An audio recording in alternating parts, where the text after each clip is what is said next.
तो मैं एक बड़ा फनी सिनेरियो बताता हूँ आपको, तो अच्छा लगेगा आपकी ऑडियंस को भी। आपको बता दूं कि मैं थोड़ा पढ़ने में वो था, मतलब ऐसा नहीं कि मैं पढ़ना नहीं चाहता था, बट आप ये कहो मेरा माइंड ना बहुत जल्दी डिस्ट्रैक्ट हो जाता था। तो जैसे मैं पढ़ने बैठा, बुक्स ओपन करी तो नींद आ जाती थी, क्या हुआ था, तो मेरे को नींद आ गई, मैं सो गया। उसके बाद मैं उठा, फिर मेरी बुक साइड पढ़ी, मैं मोबाइल पे लगाऊं, तो एक दिन पापा आके मेरे को कहते, यार एटलीस्ट तूने नहीं पढ़ना ना पढ़, बट मेरे सामने बुक्स तो उठा ले, कि मतलब मुझे दिखा दे कि तो ऐसा सिनेरियो होता था। तो ये चीज मेरे को आज भी याद आती है। बट फिर भी लोग रावलपिंडी से थे, तो before partition they are from Rawalpindi. And जब मुझे ये बताया गया कि 12th पास कर लो, आपकी लाइफ में मजे ही मजे हैं, ये आई थिंक हर बच्चे को बताया जाता है। ये हर बच्चे का स्कैम है, ये तो बिगेस्ट स्कैम है हमारी कंट्री का। बिगेस्ट स्कैम है कि 23 अप्रैल को मैंने चैनल स्टार्ट करा, मम्मी को बोला, मम्मी मेरे को कहती है तू पागल हो गया, तू टाइम वेस्ट मत कर, पढ़ाई कर ले, जॉब करनी है। तो ये बात है कि एक 20 साल का लड़का, 21 साल का लड़का अगर 5 या 10 हजार कमाएगा, तो उसके घर वालों को कहीं ना कहीं प्रॉब्लम होगी कि यार ओके, तो मैंने देखा यार ये क्या हो रहा है। मतलब कि अगर आप फाइनेंशियली स्टेबल नहीं हो, अगर आपके पास सही से एक इनकम नहीं आ रही है, और अगर आपके पास एक प्रोटेक्शन नहीं है, वो अगर इनकम आ रही है बट प्रोटेक्शन नहीं है, तो मैं कहूंगा आप फाइनेंशियली स्टेबल नहीं हो। कल को इंश्योरेंस बाय करनी है, आप इंश्योरेंस में मेनली 2-3 इंश्योरेंस है जो आपको जरूर बाय करनी है, जैसे कि अपनी।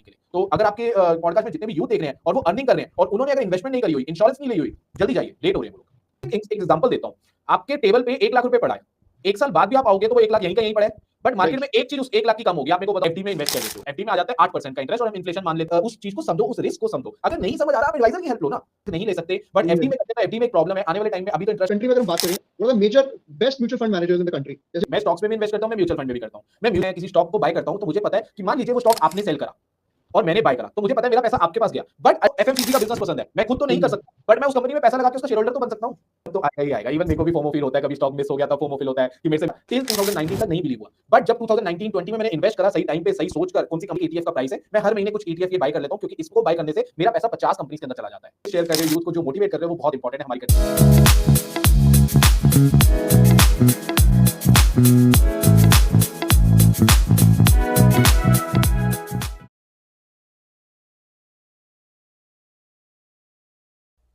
So, good evening, ladies and gentlemen. Welcome to Podcast with Champions with your host, Navjot Singh. In this series of podcasts, we are trying to bring men and women of eminence from various walks of life. And these youth leaders, these champions of change, who have tried to create awareness in different fields of life to make your life better.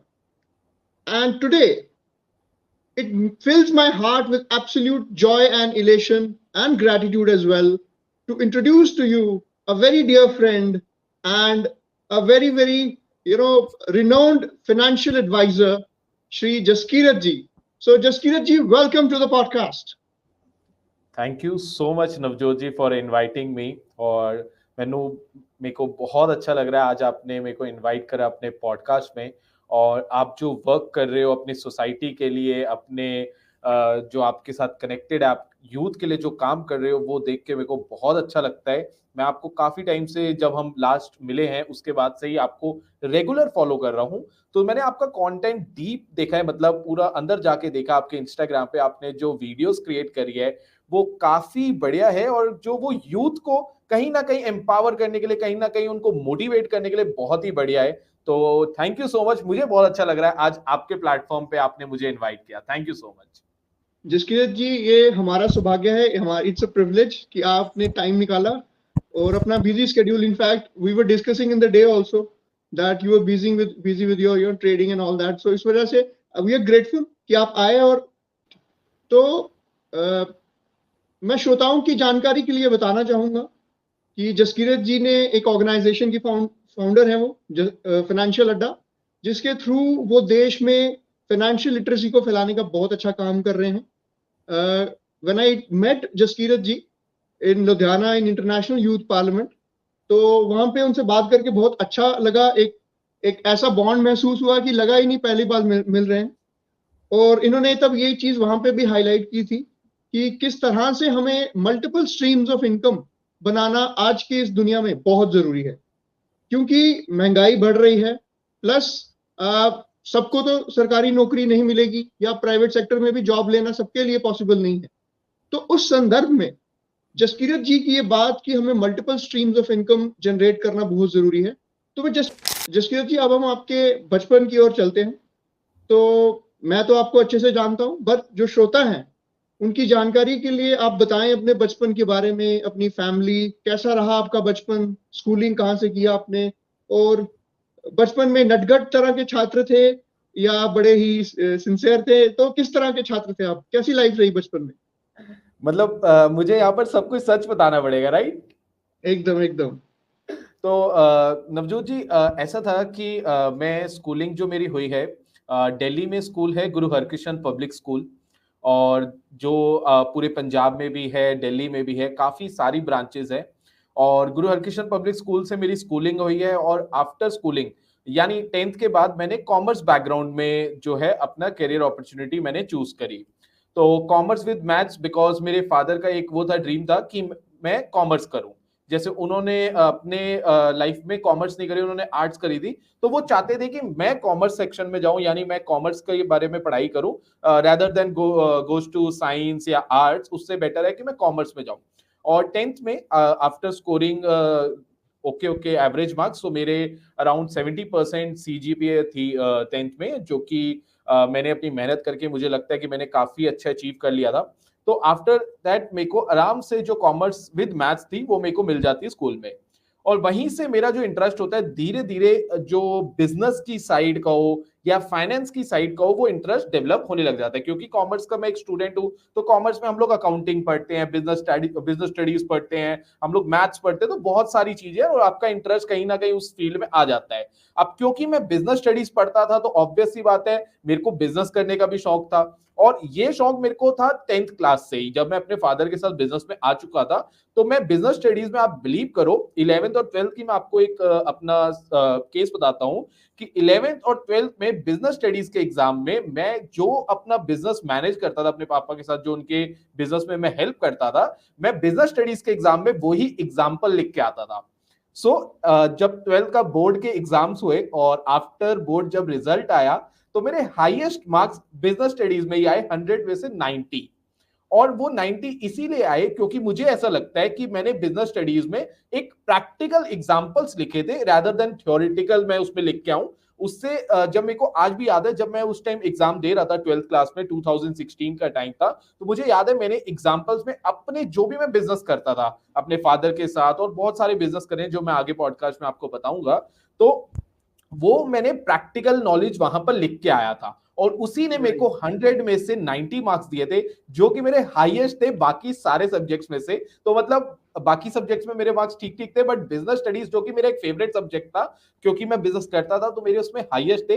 तो ऐसे था school का दौर। और मैं बचपन में ना ही बहुत शैतान था, और मैं काफी शाय, मतलब आप कहो बहुत शर्माता था, मतलब मैं ज्यादा बात नहीं करता था। जैसे अब तो मैं बहुत ज्यादा, अब सबसे मिलना जुलना हो जाता है, सबसे बात कर लेते हैं। तो मैं जब बचपन में था, या अगर मैं आपको बात करूं टिल 12th क्लास तक, मैं बहुत ही शाई नेचर वाला स्टूडेंट था। ज्यादा बात किसी से नहीं करनी, अगर मैं कहीं गया हूं तो साइड पे रहना, आगे नहीं बढ़ना, तो कुछ ऐसा था। तो धीरे धीरे वो चेंजेस आए। और साथ में पढ़ाई में अगर मैं बात करूं, तो मेरे को स्टडी का शौक था, बट स्टडी में डीप स्टडी वाला नहीं बच्चा था।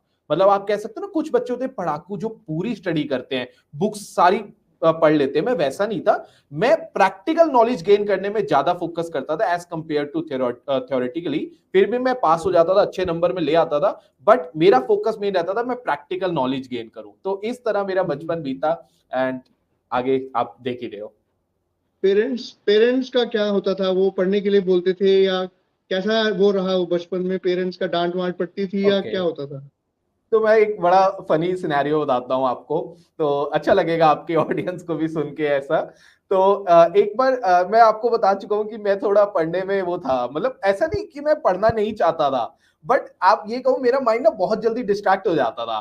तो जैसे मैं पढ़ने बैठा हूँ, बुक्स ओपन करी, एक तो नींद आ जाती थी। और मतलब आप समझ सकते हो कि मैं वो स्टूडेंट था जो पढ़ना तो चाहता था, बट बुक्स को देख के नहीं, प्रैक्टिकल नॉलेज गेन करने में। तो आज राइट भी राइट। मैं अगर बात करूं, मैं आज भी पढ़ता हूं। और अब तो क्योंकि मेरा जो अब मैं सब्जेक्ट पढ़ रहा हूं वो एक तरह से मेरा फेवरेट सब्जेक्ट है, तो मैं अब पढ़ना शुरू हो चुका हूं। बट जब मैं पहले, कुछ चीजें आपको पता है स्कूल में ऐसी चीज भी पढ़ाई जाती जब हमारा वो चीज पढ़ने का मन नहीं होता, तो मैं फिर भी पढ़ के जाता था। और मेरी आदत थी, मैं पेपर से 2-3 दिन पहले ही पढ़ता था। और आप बिलीव करो, अगर मैं 2-3 दिन पहले पढ़ के अच्छे मार्क्स लाता था, तो अगर मैं स्टार्टिंग से पढ़ता तो बहुत ही अच्छे मार्क्स आ जाते। बट नो टॉप डाउट, कर मैं जाते, जो भी, फिर तो टॉप कर जाते। बट जो भी मेरे मार्क्स आते थे मैं खुश रहता था। तो मेरे को एक दिन याद है, मैं बुक्स लेके ना बैठा हुआ था, तो मेरे को नींद आ गई, मैं सो गया। उसके बाद मैं उठा, फिर मेरी बुक साइड पड़ी, मैं मोबाइल पे लगाऊं, तो एक दिन पापा आगे मेरे को कहते हैं, यार एटलीस्ट तूने नहीं पढ़ना ना पढ़, बट मेरे सामने बुक्स तो उठा ले। कि मतलब मुझे दिखा दे कि तो ऐसा सिनेरियो होता था। तो ये चीज मेरे को आज भी याद आती है। बट फिर भी ये मैं नहीं कह रहा कि पढ़ाई मेरे को शौक नहीं, मतलब मेरे को अंदर डीप अंडरस्टैंडिंग से पढ़ा नहीं जाता था। बट जब एग्जाम आता था उससे 2 दिन पहले मैं जितना सिलेबस होता था अच्छी से पढ़ लेता था। और आप बिलीव करो उसके बाद मेरा आराम से एग्जाम क्लियर हो जाता था, कोई प्रॉब्लम नहीं आती थी, ठीक ठाक बढ़िया मार्क्स आ जाते थे, जिससे मैं आराम से पास होता था, एक अच्छे नंबर से पास होता था। मैं ये नहीं कहूंगा मैं क्लास में टॉप करता था, मैं ये नहीं कहूंगा मैं क्लास में लो आता था, मैं एक एवरेज स्टूडेंट था। और वो सब्जेक्ट्स मैंने आराम से पास आउट कर लिए। तो मैं पढ़ लेता था बट आखिरी दिनों में पढ़ता था। Right right right. तो जसकीरत जी, दिल्ली, आप दिल्ली में रहते हैं, तो दिल्ली यस। के कौन से इलाके में रहते हैं आप? सो मैं नॉर्थ दिल्ली में रहता हूँ। नॉर्थ दिल्ली में एक एरिया है रोशनारा रोड, जो कि रोशनारा रोड। अगर आपने गुरुद्वारा नानक देव सुना हो या यस। गुरुद्वारा सीसगंज सुना हो, तो उसके काफी पास है। मतलब आप कह सकते हो नॉर्थ दिल्ली में ओल्ड दिल्ली आती है और कमला नगर एक मार्केट एरिया है, वहां पर उसके पास है Roshanara road. Okay, and originally you belong to this place only, yes Delhi yes, only? मेरा born and brought up Delhi Grandparents, based ही है। grandparents and ancestors? सो मेरे को जहां तक नॉलेज है, जहां तक मेरे फादर मेरे को बताते हैं, क्योंकि जो मेरे दादाजी थे वो पास्ट हो गए थे 2005 में एंड दादी पास्ट हुई थी 2012 में। तो मुझे दादी तो ज्यादा बताती थी, थोड़ा बहुत याद भी है, बट दादाजी का इतना मुझे याद नहीं क्योंकि मैं तब छोटा था। वो लोग बताते थे कि वो लोग रावलपिंडी से थे। तो Rawalpindi. Before partition they are from Rawalpindi. And after I think Rawalpindi या मुल्तान, आई थिंक मैं कंफ्यूज रहता हूँ क्योंकि हमेशा जब भी मैं आज भी पूछता हूँ पापा भी कंफ्यूज हो जाते हैं, बट मोस्ट प्रॉब्ली रावलपिंडी ही बताते थे वो मेरे को, मतलब पापा ने यही बताया रावलपिंडी से थे। तो आफ्टर पार्टीशन जब वो रावलपिंडी से आए, वो आए लुधियाना। एंड लुधियाना के बाद सीधा आए दिल्ली। ये मैं बात आपको बता रहा हूँ 1950 से 1960 के बीच में। 60 के एंड बीच 19 उसके बाद से हम लोग दिल्ली में ही है। मेरे फादर का भी born and brought up Delhi में ही है और मेरा भी born and brought up Delhi में ही है। Right right right, wonderful wonderful. तो स्कूल की अगर हम आपकी बात करें, तो कभी दोस्तों के साथ मिलके लड़ाई वड़ाई, मतलब झगड़ा कभी हुआ है क्या किसी के साथ, कभी मारपीट या कुछ इस तरह से इंटरेस्टिंग कोई, मतलब शैतानी वाली हरकत कोई याद है? हाँ, मैं मतलब ऐसा नहीं हूँ, मैं थोड़ी बहुत शैतानी वगैरह कर लेता था, बट मेरा स्कूल में ऐसा कोई रिकॉर्ड नहीं है जहां पर छोटी मोटी फाइट्स जरूर हो जाती है। स्कूल्स में हर बच्चे की हो जाती है, बट मेरा कोई ऐसा नहीं है कि जिससे कोई ऐसी प्रॉब्लम मैंने क्रिएट कर दी हो जिससे मेरे पेरेंट्स को स्कूल में आना पड़े।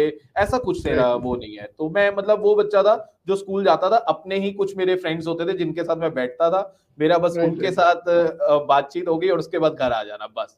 और बंक वगैरह मारा कभी मूवी देखने के लिए? कॉलेज में जरूर किया है, स्कूल में कभी नहीं किया। कॉलेज में किया है। Yes, interesting. कॉलेज में किया है। ओके।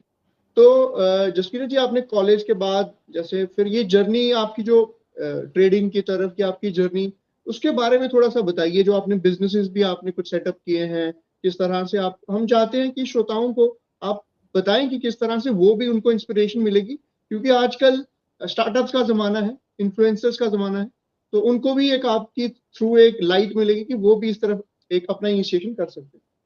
ओके, तो मैं थोड़ा सा आपको पास्ट में लेके चलता हूं और ईयर था 2016, जब मुझे ये बताया गया कि 12th पास कर लो, आपकी लाइफ में मजे ही मजे हैं। ये आई थिंक हर बच्चे को बताया जाता है। ये हर बच्चे का स्कैम है, ये तो बिगेस्ट स्कैम है हमारे कंट्री का। बिगेस्ट स्कैम है कि 12th पास कर लो, उसके बाद तो लाइफ जो है बिल्कुल बहुत बढ़िया हो जाएगी।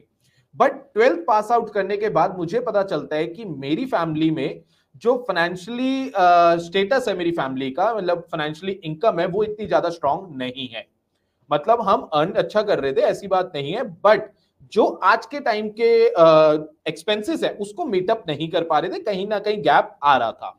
तो ये मुझे पता चल जाता है 12th के बाद पूरा एग्जैक्ट। उससे पहले भी मेरे को धीरे धीरे पता चलने लग जाता है, बट 12th तक मेरे को मैं एक चीज कहना चाहूंगा, मैं पॉडकास्ट में ही बोलता हूं, मैं अपने फादर के सामने तो ये बात नहीं बोलता, बट आज मैं जो भी हूं मेरे फादर और मदर की वजह से ही हूं। और मेरी फैमिली स्पेशली, मैं अपना जो सबसे पहले तो मैं अपने फादर मदर और अपने दोनों सिस्टर्स को ये क्रेडिट देता हूं।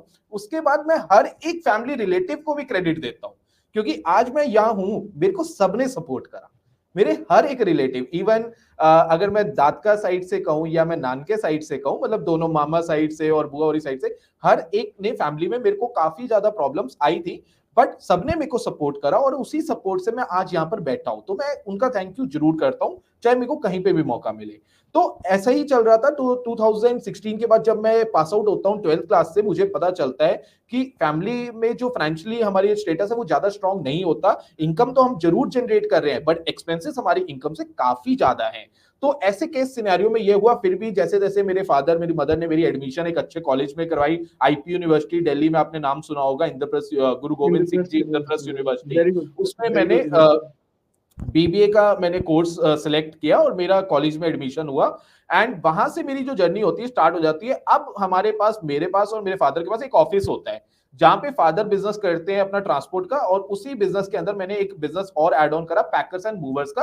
ये कॉलेज के Okay. फर्स्ट ईयर के आसपास ही था। तो मैं सुबह कॉलेज Okay. जाता था और कॉलेज से आने के बाद मैं अपने फादर के बिजनेस में ही, जो ट्रांसपोर्ट का बिजनेस था, हमने उसमें एक वर्टिकल और ऐड ऑन किया, that is packers and movers. और मैंने कुछ ही टाइम में पैकर्स एंड मूवर्स में काफी अच्छा एक ग्रोथ कर ली। हमें काफी सारे ऑर्डर्स भी आने लग गए, तो एक अच्छा बिजनेस थोड़ा सा सेटअप हो गया था।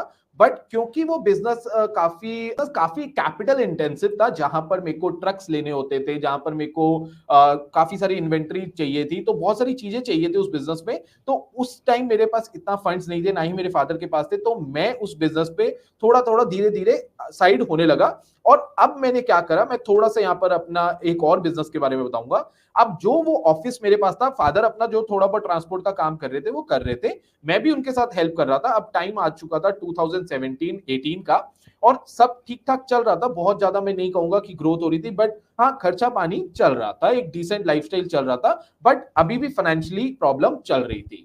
तो 2017-18 के बीच में मैंने क्या करा, अपने ही ऑफिस में मैंने एक साइबर कैफे टाइप ओपन कर लिया। तो जहां पर मेरा ट्रांसपोर्ट का पापा का ऑफिस था, वहीं पे मैंने एक साइबर कैफे ओपन कर लिया, और वहां पर मैंने धीरे धीरे हर एक काम करना स्टार्ट कर दिया। और इससे पहले बहुत सारे छोटे छोटे बिजनेस में ऑलरेडी कर चुका था।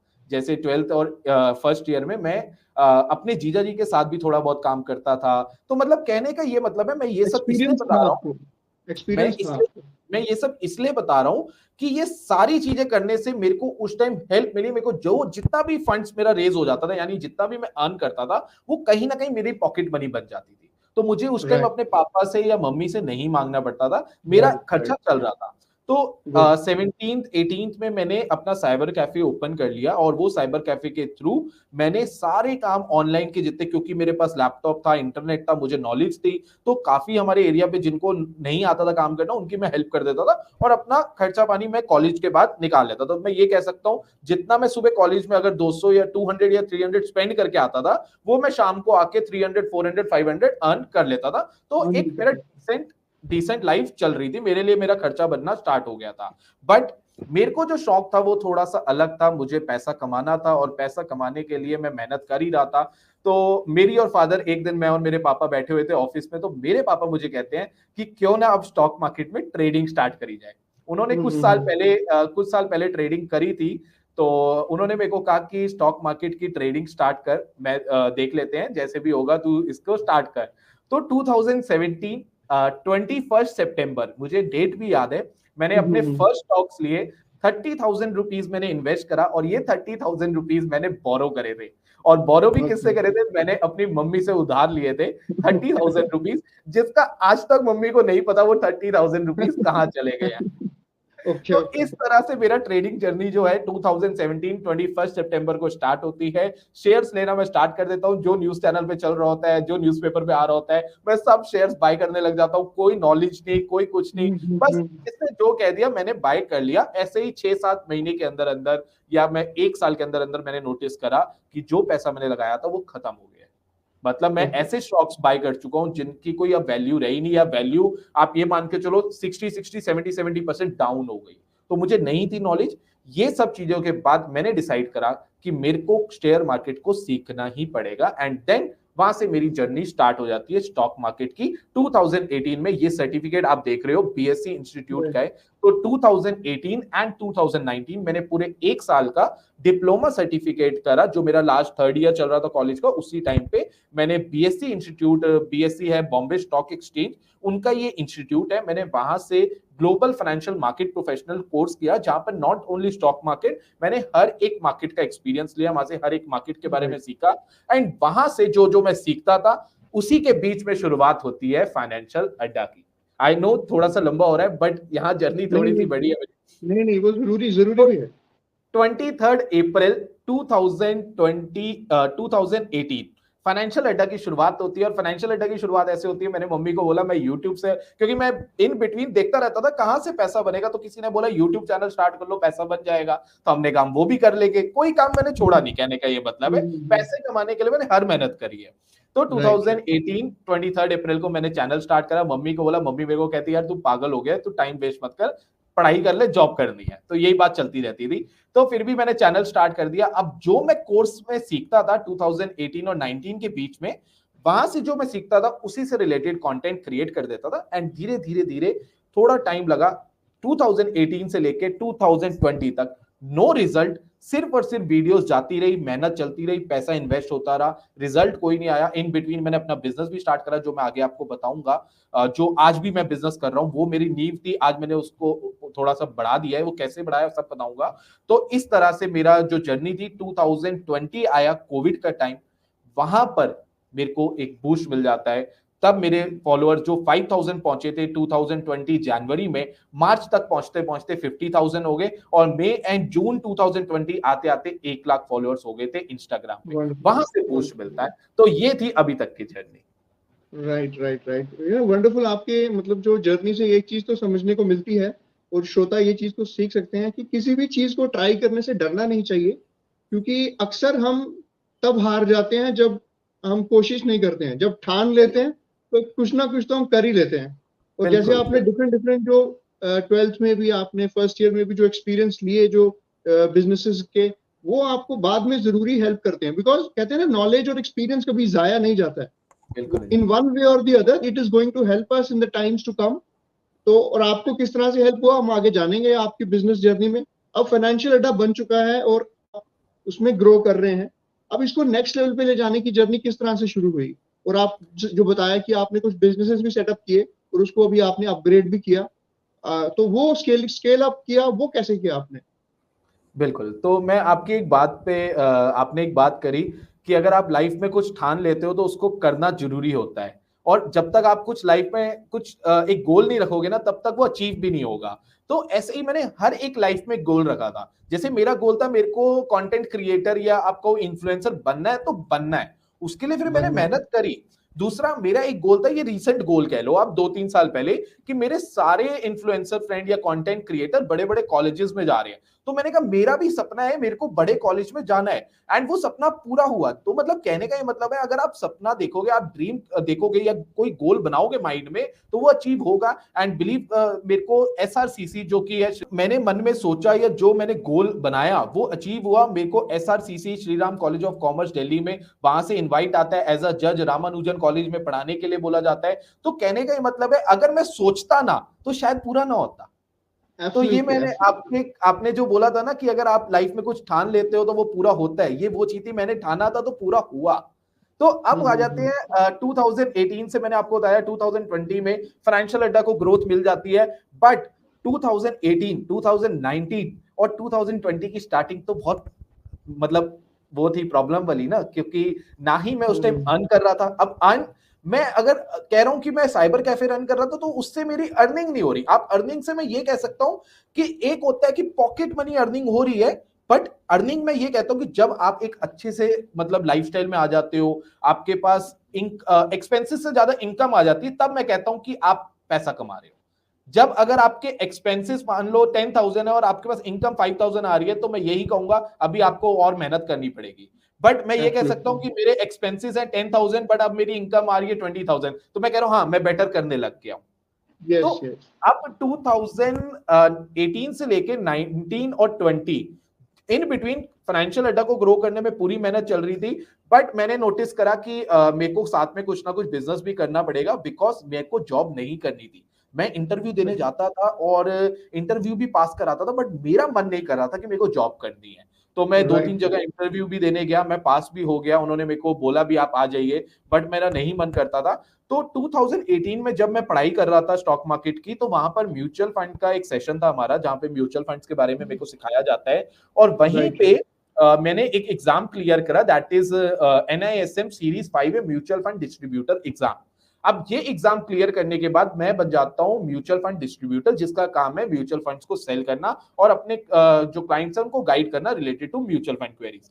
यहाँ पर 2018 में सितंबर के आसपास, सॉरी 2018 सितंबर अक्टूबर के आसपास मैं ये एग्जाम दे देता हूँ NISM का म्यूचुअल फंड वाला। एंड 2019 अप्रैल में आते आते मैंने अपने बिजनेस में एक और एंट्री करता हूँ, मैं वो करता हूँ इंश्योरेंस की। यानी अब मैं म्यूचुअल फंड के साथ साथ इंश्योरेंस भी करता हूँ और एक एंट्री में और करता हूँ, दैट इज स्टॉक ब्रोकिंग, जहां पर मैं डीमैट अकाउंट ओपन करता हूँ। तो अब मेरे पास क्लाइंट के लिए 3 कैटेगरीज हो गई, जहां पर मेरे पास मेरा क्लाइंट आता है तो मैं उनको demat service, mutual fund service और इंश्योरेंस सर्विस तीनों प्रोवाइड करता हूं। तो 2019 में 18 में शुरुआत हुई थी, 19 में थोड़ा थोड़ा ग्रो हुआ, 20 में थोड़ा थोड़ा ग्रो हुआ, बट 2018 से 2020 तक लाइफ बहुत टफ थी। घर पे यही बात चलती थी कि मेरे को जॉब करनी चाहिए, क्योंकि इनकम मैं उतनी अर्न नहीं कर रहा था जितनी सबको एक्सपेक्टेशन थी मेरे से। तो जो वो 2-3 साल थे काफी मेरे लिए मुश्किल थे। अब हाल लास्ट मेरे साथ ये होता है कि 2020 आ जाता है, मेरा बिजनेस जरूर, मैं ऐसा नहीं कहूंगा, मेरे पास क्लाइंट्स आ रहे थे बट इतना नहीं हो रहा था बिजनेस कि मैं मतलब आप ये मान सकते हो कि अगर मेरे को उस टाइम सैलरी मिल रही थी 2020 में 20,000 की, तो मैं पैसा तो कमा रहा था बट मैं 20,000 नहीं कमा रहा था। मैं यही कमा रहा था max to max monthly basis में 5,000 10,000। तो अब अगर आप सोच सकते हो कि एक 20 साल का लड़का या 21 साल का लड़का अगर 5 या 10 हजार कमाएगा तो उसके घर वालों को कहीं ना कहीं प्रॉब्लम होगी कि यार ये क्या कर रहा है। तो बट मुझे मेरे पे विश्वास था कि मैं जरूर कमाऊंगा, थोड़ा सा ज्यादा जरूर कमाएंगे हम। तो ऐसे करते करते चलता रहा और अब थोड़ा सा टाइम आ जाता है कि मेरे घर वालों ने बोल दिया वो कौन सा टाइम आया जब एकदम से आपका वो जो शूट हुआ और वो अब क्लाइंट्स भी आना शुरू हुआ, और and then your reach also?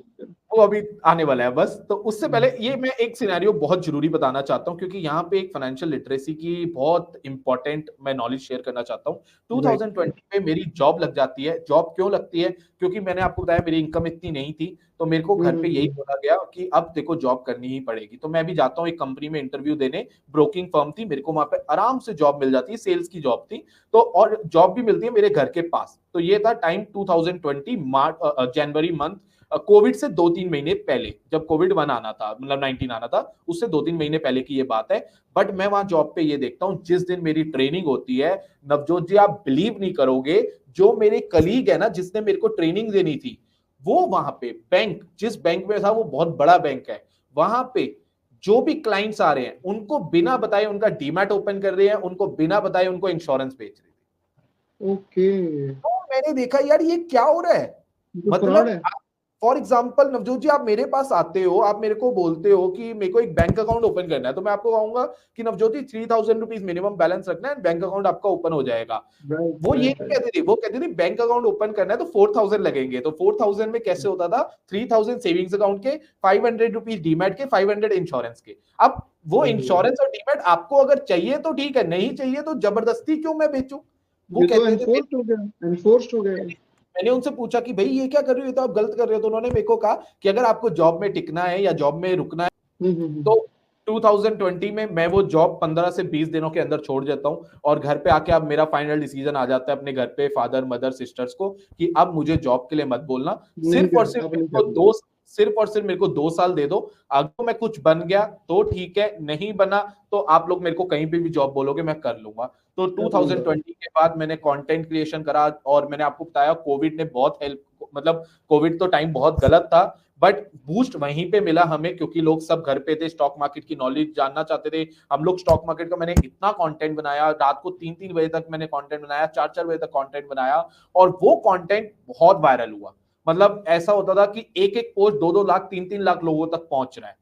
तो वो इतना कंटेंट वायरल हुआ, वहां से थोड़ा बहुत बिजनेस आया, स्पॉन्सरशिप्स आने लगी, थोड़ा पैसा आया, तो घर को भी लगा कि हाँ ये अब चल रहा है। तो 2021-20 आते आते इन बिटवीन जो मेरा बिजनेस था फाइनेंशियल सर्विसेज का, इंश्योरेंस एंड इन्वेस्टमेंट्स का, धीरे धीरे वो भी ग्रो होने लग गया। अब ड्यू टू मेरी ऑनलाइन प्रेजेंस और ऑफलाइन प्रेजेंस दोनों हो गई, तो मेरे क्लाइंट मेरे पे ट्रस्ट करने लगे। तो धीरे धीरे करते करते ये बिजनेस थोड़ा सा बढ़ने लगा, रिस्पॉन्स अच्छा आने लगा। तो एक टाइम आ गया फिर घर पे कभी भी ये बात नहीं होती थी कि अब जॉब कर ले, जॉब कर लो, है ना?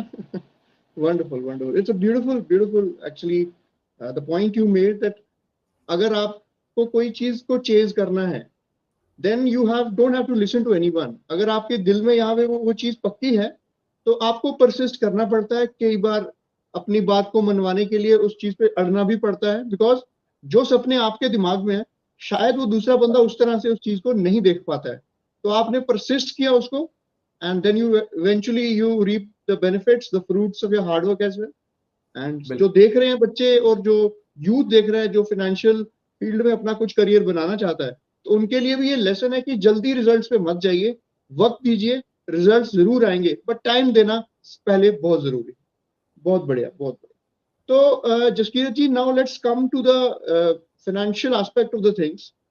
जैसे हमने पहले बात की थी कि 2019 के बाद से थोड़ा सा ये stock broking, mutual fund investment, crypto का भी रिसेंटली लास्ट ईयर काफी क्रेज था। तो ये जो इंक्रीजिंग फाइनेंशियल लिटरेसी है, आप इसको किस तरह से देखते हैं जो पिछले 2-4 साल में जो बढ़ी है? ओके, तो नवजोत जी मैं ये कहना चाहूंगा, जो फाइनेंशियल लिटरेसी अगर इंक्रीज हो रही है तो बहुत अच्छी बात है। आप ये मान के चलिए, मैं मान के चलता हूं 130 करोड़ जनता नहीं है हमारे देश में।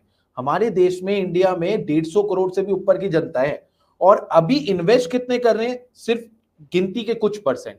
मैं अगर एक बात पे कहूं तो मैक्स टू मैक्स 2%, 3% हमारे पास लोग हैं जो इन्वेस्ट कर रहे हैं।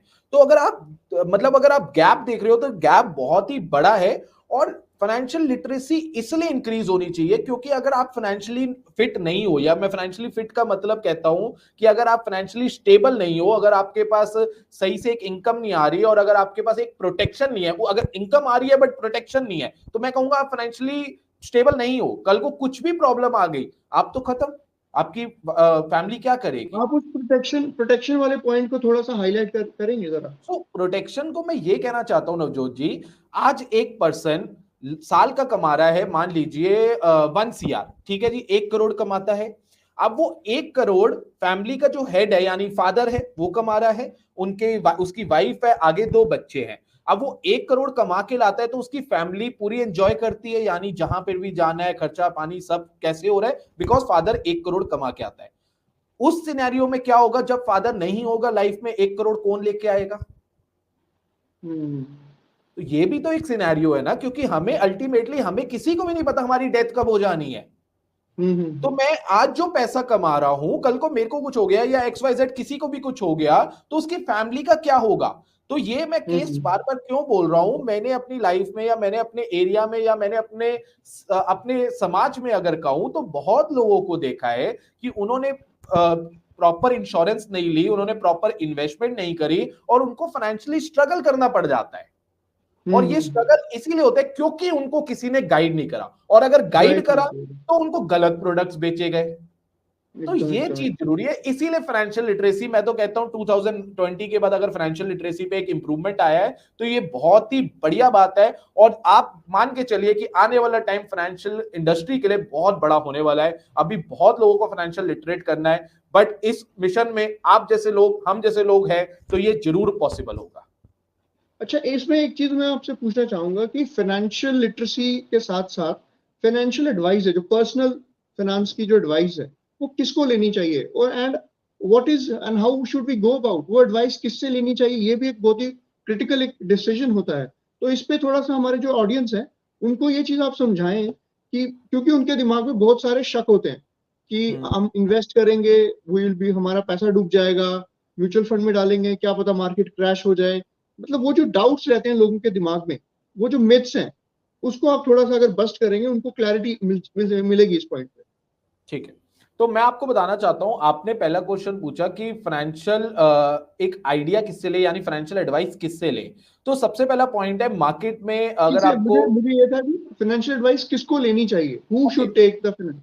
अब जो भी 18+ है, ठीक है, मैं मान के चलता हूं 18+ है, तो इसका मतलब अब वो कॉलेज में आ चुका है और कॉलेज कर रहा है, आने वाले कॉलेज के बाद वो जॉब करेगा। तो जैसे ही आपकी जॉब स्टार्ट हो जाती है, जॉब का डे 1 हो जाता है, आपको उसी दिन से इन्वेस्टमेंट करनी है, आपको उसी दिन से इंश्योरेंस बाय करनी है। अब इंश्योरेंस में मेनली 2-3 इंश्योरेंस है जो आपको जरूर बाय करनी है, जैसे कि अपनी टर्म इंश्योरेंस जो कि फुल एक आपको कवर प्रोवाइड करती है, हेल्थ इंश्योरेंस जो कि बहुत इंपॉर्टेंट है, एक आती है क्रिटिकल इंश्योरेंस, और एक आती है पर्सनल एक्सीडेंट इंश्योरेंस। ये कुछ इंश्योरेंस है जो बाय करनी है। अब क्योंकि वो डे 1 जॉब का है, तो मैं ये भी कहूंगा कि आपकी जॉब स्टार्ट हो गई है, आप अर्निंग करने वाले हो, तो आप अभी से प्लान आउट कर लीजिए कि आपको इन्वेस्ट कितना करना है। इसके लिए अगर आपको खुद को नॉलेज है तो वेल एंड गुड, नहीं तो आप किसी एडवाइजर की हेल्प ले सकते हो। मार्केट में सेबी रजिस्टर्ड एडवाइजर अवेलेबल है, सेबी यानी securities and exchange board of India. SEBI registered investment advisor जो होते हैं वो प्रॉपर फीस चार्ज करते हैं और गाइडेंस देते हैं। उसी तरफ दूसरे जो म्यूचुअल फंड डिस्ट्रीब्यूटर्स अवेलेबल है, जैसे मैं एक म्यूचुअल फंड डिस्ट्रीब्यूटर हूं, एमफी रजिस्टर्ड यानी association of mutual funds in India, उनका मैं एक रजिस्टर्ड हूं, मेरे पास लाइसेंस है और मैं म्यूचुअल फंड्स दे रहा हूं। तो हम लोग आपको गाइड कर सकते हैं, फाइनेंशियल प्लानिंग में गाइड कर सकते हैं। मार्केट में सर्टिफाइड फाइनेंशियल प्लानर्स अवेलेबल है। तो मतलब कहने का मतलब है आप इन सबसे हेल्प लीजिए, और जो भी जॉब कर रहा है, यूथ है जॉब कर रहा है, आपको उसी दिन से अपनी प्लानिंग स्टार्ट कर देनी है, अपने शॉर्ट टर्म गोल्स के लिए, अपने लॉन्ग टर्म गोल्स के लिए और अपनी रिटायरमेंट प्लानिंग के लिए।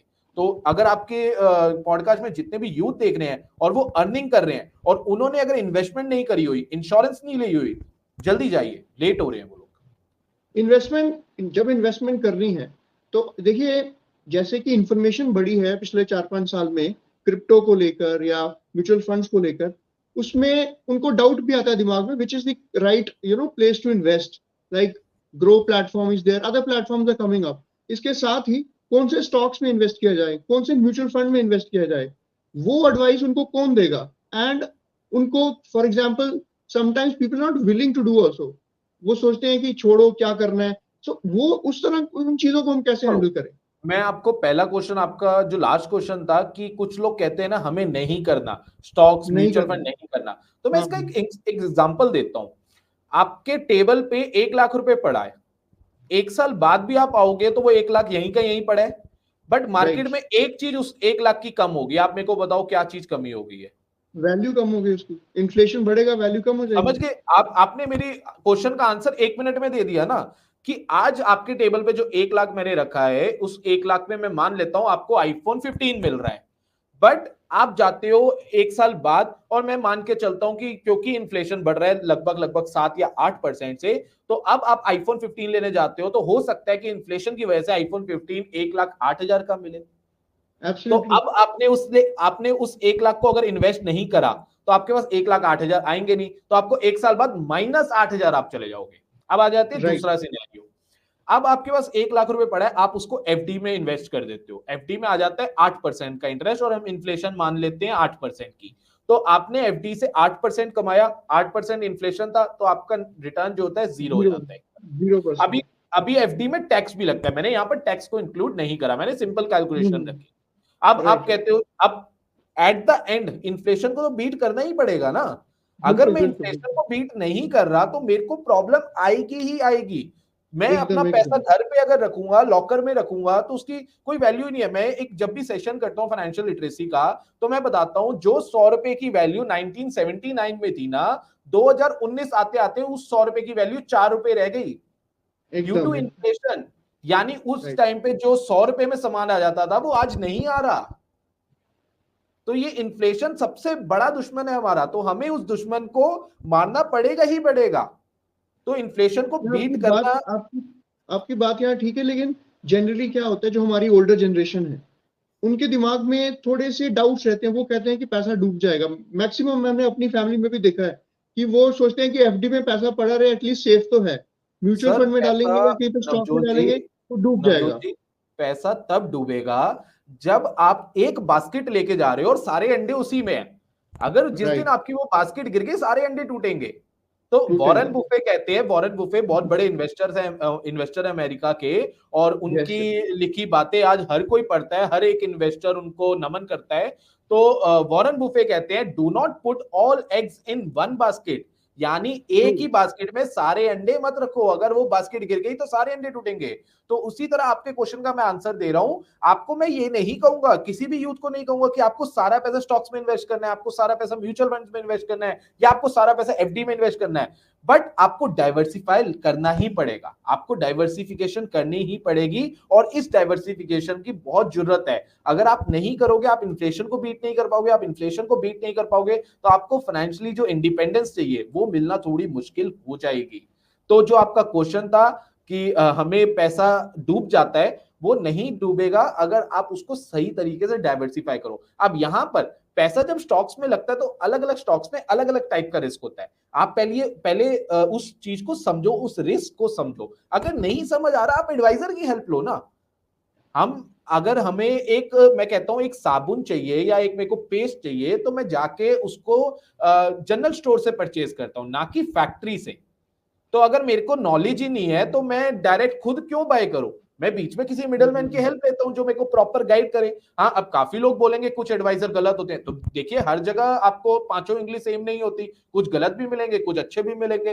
तो आपको ये देखना है कि अगर वो आपके लिए एडवाइजर अच्छा है और आपको सही एडवाइस दे रहा है तो आप उसके साथ जुड़िए। अदरवाइज अगर आप खुद इन्वेस्ट करना चाहते हो तो पहले उस चीज को सीखिए, उस चीज को समझिए, अपनी रिस्क एपेटाइट समझिए और फिर इन्वेस्ट करिए। अगर आप डाइवर्सिफिकेशन करोगे आपको नहीं प्रॉब्लम आएगी। जो आपने क्वेश्चन बोला था कि पैसा डूब जाएगा, नहीं डूबेगा।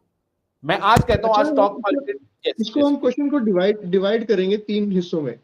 पहले हम उनकी बात करते हैं जैसे कॉलेज गोइंग स्टूडेंट्स हैं, जब कॉलेज में आ गए उनको पॉकेट मनी थोड़ी बहुत मिलेगी घर वालों से, उनको क्या इन्वेस्ट करना चाहिए पहला, एंड देन कितना इन्वेस्ट कर, फॉर एग्जांपल उनके पास बजट होगा 20,000 30,000, इतना ही वो इन्वेस्ट कर सकते हैं। जो अभी जॉब फ्रेशली ज्वाइन किया है, मे बी 20 25 30 साल की उम्र में है, they are earning around 1 lakh और उनको कुछ इन्वेस्ट करना है, उनको कितना इन्वेस्ट करना चाहिए। और जो लोग अभी रिटायरमेंट अप्रोच कर रहे हैं, जो भी रिटायर हो रहे हैं, तो उनके पास एक कॉर्पस इकट्ठा होके आता है पीएफ का, उसको उस कॉर्पस को कहाँ इन्वेस्ट करना है। तो ये तीनों मसलों को आप एक 1 बाय 1 अगर डील करें तो उनको थोड़ा सा मदद होगी अंडरस्टैंड कर रहे हैं। मैं आपके पहले क्वेश्चन का आंसर देता हूं। आपका पहला क्वेश्चन ये है कि जो कॉलेज के स्टूडेंट्स हैं, अगर उनको पॉकेट मनी मिल रही है मंथली बेसिस में 10,000 20,000 या लेट्स एज्यूम कर लेते हैं 5,000 कुछ बच्चों को मिल रही है, तो उनको इन्वेस्ट करना चाहिए, नहीं करना चाहिए? पहले मैं ये कहूंगा कि कॉलेज का अगर स्टूडेंट है तो उसको इन्वेस्ट करना चाहिए अपनी नॉलेज पे। तो जो इन्वेस्टमेंट नॉलेज पे होगी ना, वो सबसे ज्यादा पैसा देगी। तो मैंने आपको एक चीज बोली थी कि मैं पढ़ाई में हो सकता है कि मैं ज्यादा पढ़ाकू नहीं था, बट मैंने अपने प्रैक्टिकल एक्सपीरियंस बिजनेस का बहुत लिया। और उसके बाद जब मेरे को स्टॉक मार्केट की नॉलेज का एक वो इंटरेस्ट आया ना, उसमें मैंने बहुत स्टडी करी। मैंने अलग अलग बुक्स पढ़ना स्टार्ट कर दी, मैंने कोर्सेज करना स्टार्ट कर दिए, मैंने सेशंस अटेंड करना स्टार्ट कर दिए। और वो सब करने से, यानी मैंने जो सीखा, जो मैंने नॉलेज गेन करी, उसी वजह से तो मैं आपके साथ बैठा हूं। नहीं तो मेरे को आप क्यों बुलाते? नहीं तो आप मेरे को नहीं बुलाते ना। इसीलिए बुलाया बिकॉज मैंने उस टाइम वो नॉलेज गेन करी। अगर मैं नॉलेज गेन ना करता, और टिल आज भी मैं वो नॉलेज दोबारा गेन कर रहा हूं, मुझे कहीं भी नॉलेज मिलती है, कहीं भी कुछ सीखने को मिलता है, मैं चला जाता हूं, क्योंकि नॉलेज गेन करना कभी खत्म नहीं हो सकती। तो कॉलेज का स्टूडेंट जो है उसको पहले फोकस करना है नॉलेज पे, क्योंकि एक बार जो वो नॉलेज गेन कर लेगा ना, देखिए मेरे तो कुछ फैमिली के मैटर्स ऐसे थे तो मुझे बिजनेस में थोड़ा आना पड़ा, इसलिए मेरा पढ़ाई में थोड़ा ध्यान कम रहता था। बट अगर आपको फैमिली में कोई प्रॉब्लम नहीं है, आपकी फैमिली प्रॉपर आपको टाइम दे रही है कि आप पढ़ाई कीजिए, तो मैं आपको कहूंगा कि इन्वेस्टमेंट की तरफ सोचने से अच्छा आप पहले इन्वेस्टमेंट करिए अपनी स्टडी में, क्योंकि वो फिर जो आपको पैसा देगी ना, वो आई थिंक वो एक ही बार आपको अच्छी जॉब देगी। और फिर जब आपको अच्छी जॉब पे अच्छी सैलरी मिलेगी, फिर आप अच्छा अमाउंट इन्वेस्ट कर सकते हो। इसका एक एग्जांपल देता हूं। कॉलेज टाइम पे इन्वेस्टमेंट के बारे में ज्यादा नहीं सोचना। करिए, मैं मना नहीं कर रहा। मैं हर एक कॉलेज के बच्चे को बोलता हूं कि अगर आपको इन्वेस्टमेंट की हैबिट करनी है ना, तो अगर आप 18 के हो गए हो, उसी दिन 1,000 2,000 3,000 जितना आपका बजट है, अपनी एसआईपी स्टार्ट कर दीजिए। एसआईपी स्टार्ट करने से मैं वही पूछना चाहता कि वो किस तरह से प्लान करे जो बच्चा कॉलेज में जा रहा है। इसके लिए आप कोई भी एडवाइजर की हेल्प ले सकते हो, नहीं तो एक बेसिक है। अगर आपको एसआईपी करनी है, क्योंकि अभी आप 18 इयर्स के हो और आपका सिनेरियो 2-3 साल के लिए नहीं होना चाहिए, आपकी इन्वेस्टमेंट होनी चाहिए फॉर द नेक्स्ट 10 इयर्स, कि जिससे आपकी एक हैबिट इंक्रीज हो। मैं यहाँ पर इन्वेस्टमेंट शॉर्ट टर्म करने के लिए बोल ही नहीं रहा, मैं यहाँ पर इन्वेस्टमेंट इसलिए करने के लिए बोल रहा हूँ कि आपको एक तो हैबिट क्रिएट हो जाएगी, आपको पता चल जाएगा इन्वेस्टमेंट कैसे होती है। और जब आपका पैर जाएगा रिवर के अंदर, तभी तो आपको उसकी डेप्थ पता चलेगी ना। जैसे कहते हैं ना, समुद्र के अंदर मैं पैर डालूंगा तभी तो मेरे को उसकी डेप्थ पता चलेगी। तो जब तक मैं पैसा नहीं लगाऊंगा, मेरे को नॉलेज और आएगी नहीं। तो पैसा तो लगाना ही पड़ेगा। तो कॉलेज का बच्चा, कॉलेज का जो स्टूडेंट है, वो 1,000 2,000 3,000 जितना उसका बजट है, एक एसआईपी स्टार्ट कर ले, अमाउंट को कर सकता है, जिससे उसको इन्वेस्टमेंट करने का एक वो आ जाए, डिसिप्लिन आ जाए लाइफ में, हैबिट डेवलप हो जाएगी। और साथ साथ में वो नॉलेज गेन करता रहे, फिर जिस दिन उसकी जॉब लगे वो एक अच्छी सैलरी अर्न करेगा, या अच्छा बिजनेस करे, जो भी करे अच्छी अर्निंग करेगा, तो अच्छा अमाउंट इन्वेस्ट होगा। फिर तो कॉलेज का स्टूडेंट पहले इन्वेस्टमेंट से पहले अपनी इन्वेस्टमेंट करे नॉलेज में, पढ़ाई में। फिर एसआईपी साथ साथ अगर बजट मानता है तो जरूर शुरू करे, क्योंकि अगर उस टाइम उसने शुरू कर दी ना, तो जब तक वो 25-30 का होगा ना, वो एक बहुत अच्छा कॉर्पस लेके बैठा होगा। और उस टाइम कुछ लोग इन्वेस्टमेंट करना स्टार्ट करेंगे, शुरू करेंगे। तो मैंने स्टार्ट करी थी 19 की एज में पहली एसआईपी। तो मैं आज भी थोड़ा सा होता हूँ कि क्यों मैंने 15-16 साल की एज में नहीं स्टार्ट हुआ, मुझे उस टाइम पता होता तो मैं उस टाइम स्टार्ट कर देता। इसमें मैं तो ये एक जापानीज प्रवर्ब मुझे याद आ गया, उसमें वो कहते हैं कि the best time to plant a tree was 20 years ago, the next best is today. So I yes, think जब किया तभी that is बिल्कुल and now agree. moving on to those people who are working, like working और retired वाला हम बात कर रहे हैं। इसमें मैं बहुत अच्छा एग्जांपल दूंगा। तो अगर यहाँ पर ऑडियंस जो देख रही है अगर वो वर्किंग क्लास है, यानी मैं मान के चलता हूँ वो 22, 23, 24 या जिस भी एज ग्रुप के हैं और वो वर्किंग कर रहे हैं, और एक एग्ज्यूम कर लेता हूँ कि वो 1 लाख रुपए सैलरी अर्न कर रहे हैं, तो पहला तो आपका सिनेरियो ये होना चाहिए कि सैलरी में से मैं अगर आज इन्वेस्टमेंट करता हूँ ना अपनी, तो मेरे को जो भी अर्निंग आती है पहले मेरी एसआईपी कटती है, उसके बाद मेरी जो इंश्योरेंस है उसका प्रीमियम कटता है, उसके बाद जो मेरे को बचता है वो मेरा एक्सपेंसेस में जाता है। कुछ लोग गलत क्या करते हैं, पहले एक्सपेंसेस करते हैं, उसके बाद जो बचता है वो इन्वेस्ट करते हैं। That is wrong. पहले आपको इन्वेस्ट करना है, क्योंकि इससे क्या होता है, मेरे को पता है मंथली मेरा इतना इन्वेस्ट होना ही होना है, तो अगर मेरे को लगता है ना किसी महीने मेरा एक्सपेंस ज्यादा जाने वाला है, मैं कंट्रोल कर लूंगा। बट अगर मैं पहले ही एक्सपेंसेस कर दूंगा तो फिर मेरे पास पैसा बचेगा ही नहीं, बचेगा नहीं। तो जो भी अर्निंग कर रहा है, अगर 1 लाख या 2 लाख जो भी मेरे को XYZ अमाउंट कर रहा है, उसका 15 से 20% एसआईपी स्टार्ट कर दो। राइट 15 से 20%, नहीं 20% हो रहा, एटलीस्ट 10% तो कर ही दो। 10% मैं मान के चलता हूं 10% की आप एसआईपी कर दो for the short term and mid term goals, जिसमें शॉर्ट टर्म हो गया 5-6 साल के गोल्स और मिड टर्म हो गए 10 से 12 साल के गोल। अगले 5% ये मंथली 10,000 जाएगा। Yes yes. तो अगर 1 लाख कमाते हैं तो मैं मान के चलता हूं 15% करिए इन्वेस्ट, वो ज्यादा बढ़िया है। वैसे मैं 20% बोलता हूं, 20% आइडियल ज्यादा बेटर होता है। तो बट कोई नहीं, अगर आप 15% भी कर सकते हो तो 15% कीजिए। 5% आप रिटायरमेंट के लिए आज से ही इन्वेस्ट कर दीजिए। हो सकता है आपको जॉब में आपको एम्प्लॉय प्रोविडेंट फंड भी साथ साथ में आपका बन रहा है, बट नहीं, आपको उसके अलावा भी रिटायरमेंट में पैसा चाहिए, क्योंकि आज जो पैसा हमें चाहिए एक अच्छे लाइफस्टाइल के लिए, और जब हम रिटायर होंगे उस टाइम तक बहुत ज्यादा पैसा चाहिए ड्यू टू इन्फ्लेशन। इसको चाहो तो कोई भी कैलकुलेट कर सकता है, ऑनलाइन बहुत सारे टूल्स अवेलेबल है कि आज मुझे कितना पैसा चाहिए और आज से 50-30 साल बाद कितना चाहिए। ठीक है, तो रिटायरमेंट के लिए भी 5% की जो है इन्वेस्टमेंट स्टार्ट कर दीजिए, तो टोटल हो गया 20,000 रुपए। अब ये 20,000 की एसआईपी जो है वो आपकी हो गई मंथली बेसिस में। इसमें से अलग अलग हमने गोल्स बना दिए, कोई 5 साल का गोल, कोई 10 साल का गोल, और कोई अगले 30 साल का गोल जो हमारा रिटायरमेंट का गोल है। अब सॉरी 20,000 की एसआईपी स्टार्ट हो जाती है। इसके बाद क्योंकि वो जॉब कर रहे हैं या उनको वहां से हेल्थ इंश्योरेंस मिली हो या ना मिली हो, आपको पर्सनल हेल्थ इंश्योरेंस बाय करनी ही करनी है। अगर आपके पेरेंट्स ने आपके लिए ली हुई है, बाय ऑलरेडी करा हुआ है, और आप चेक करिए उसका कवरेज कितना है। अगर उसका सम इंश्योर्ड 10 लाख है तो परफेक्ट है, अगर 10 लाख से नीचे है तो आप उसको बढ़ाइए, क्योंकि अगर मेट्रो सिटीज की बात करूं आज के टाइम पे 10 लाख कुछ भी नहीं है। तो आप हेल्थ इंश्योरेंस बाय करिए, साथ में हेल्थ इंश्योरेंस के साथ टॉपअप बाय कर लीजिए। टॉपअप बहुत सस्ता मिलता है। टॉपअप क्या होता है, सिंपल वर्ड्स में बता देता हूं। अगर आपके पास 10 लाख की पॉलिसी है और आपने 50 लाख का टॉपअप लिया है, अगर आपके 10 लाख वाइप आउट हो जाते हैं, यानी 10 लाख खत्म हो जाते हैं, तो अगला जो क्लेम आएगा वो फिर टॉपअप वाली कंपनी देगी जिसने आपको 50 लाख की पॉलिसी दी है। तो वो बहुत सस्ता मिलता है। इन दोनों का कॉम्बिनेशन बनाइए, हेल्थ इंश्योरेंस प्लस टॉपअप लीजिए। दूसरा, अगर आप जॉब करते हो और आपकी फैमिली आपके ऊपर डिपेंडेंट हो गई है, ठीक है, आपकी फैमिली आपके ऊपर डिपेंडेंट है, तो आपको टर्म इंश्योरेंस बाय करनी ही करनी है। विदाउट टर्म इंश्योरेंस नहीं चलेगा। तो टर्म इंश्योरेंस कितनी बाय करनी है, इसका आप एग्जांपल ले सकते हो। अगर आप साल के 10 लाख रुपए कमाते हो, मोटा मोटा 20 गुना आप बाय कर लो, दैट इज 2 करोड़। अगर 2 करोड़ का टर्म इंश्योरेंस नहीं मिल रहा due to some income proof या कुछ प्रॉब्लम आ रही है, एटलीस्ट 1 करोड़ का बाय कर लो। तो बाय जरूर करो। तो ये कुछ चीजें जो हर एक जॉब जो करते हैं या अर्निंग बिजनेस कर रहे हैं उनको करना ही चाहिए। इस तरह से फाइनेंशियल प्लानिंग थोड़ा अच्छे से मैनेज हो जाती है, क्योंकि यहाँ पर जो अमाउंट इन्वेस्ट हो रहा है वो आपको आने वाले टाइम में फाइनेंशियली स्ट्रांग बनाएगा, फाइनेंशियली इंडिपेंडेंस देगा। साथ में आपकी जो इनकम है उसको प्रोटेक्ट करने के लिए आपने हेल्थ इंश्योरेंस भी ले लिया, आपने लाइफ इंश्योरेंस भी ले लिया, क्योंकि हेल्थ इंश्योरेंस आपको पता है अगर कोई मेडिकल एक्सपेंसेस आ गए आपकी सारी लाइफ सेविंग खत्म हो सकती है, और टर्म इंश्योरेंस अगर आप नहीं रहे तो आपकी फैमिली का क्या होगा, इसलिए टर्म इंश्योरेंस आती है। तो इस तरह से आप पूरा अपने आप को प्रोटेक्ट कर सकते हो। अब आपका थर्ड क्वेश्चन आता है, मैं भूल गया, आप प्लीज थर्ड क्वेश्चन मेरे को याद कराइए। थर्ड क्वेश्चन ये था कि जब जो बंदे रिटायर हो रहे हैं, फॉर एग्जांपल उनके पास जो कॉर्पस इकट्ठा होके आता है, पीएफ का कॉर्पस होगा या जो भी उनके पास जो रिटायरमेंट फंड मिलता है उनको, वो उसको कहाँ पे इन्वेस्ट करे, बिकॉज जनरली टेंडेंसी होती है कि उसको एफडीज में करवा देना या मतलब कहीं और इन्वेस्टमेंट, तो उसके लिए कहाँ इन्वेस्टमेंट प्लान अच्छा क्या हो सकता है उनके लिए? ओके, तो देखिए अब जो रिटायरमेंट का कॉर्पस आया है ना, अब डिपेंड करता है, क्योंकि मैं मान के चल रहा हूँ जो रिटायर हो रहे हैं वो एक एज ले लेते हैं, इंडिया में एज है, लेट्स एज्यूम कर लेते हैं 60 और एवरेज 60 है। तो अब मैं Yeah. मान के चल रहा हूँ जो 60 ईयर का पर्सन है उनके पास आ गया अमाउंट 1 CR, ठीक है जी। अब 1 CR को अगर वो एफडी करते हैं तो उनको 7 से 8% का जो इंटरेस्ट है साल का आता रहेगा, ठीक है जी।